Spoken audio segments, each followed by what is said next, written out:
The iPod, helping me ignore my family and strangers on the bus since 2005.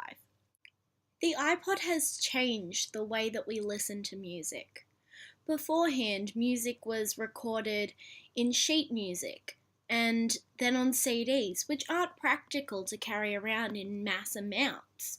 Rather, we now have a device which can hold millions of genres and songs all in the palm of our hand.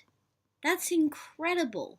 We have access to so much music now, and the way that it is processed and used in our society. I mean, where else can you have this? Never mind, I'll find someone like you. And this. I'm a motherfucking monster! All on the same device.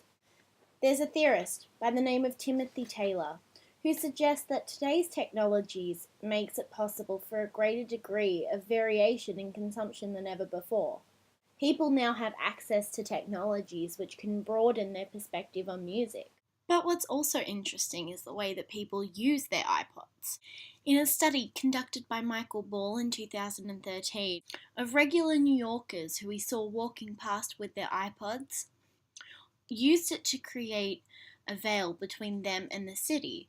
It creates a barrier for people to engage within the city but also within their own personal space. The paper suggests, through the power of a privatization of the sound world, our actual world becomes more intimate and known. The idea of sonic power creating a sense of meaning in a world where everything is constantly going is quite an interesting idea. But with that, there's also the negative implications of the iPod.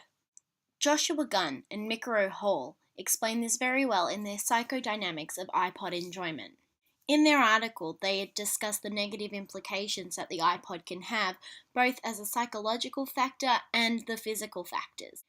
They discussed the contribution to hearing loss that the iPod can cultivate through the use of personal headphone technology.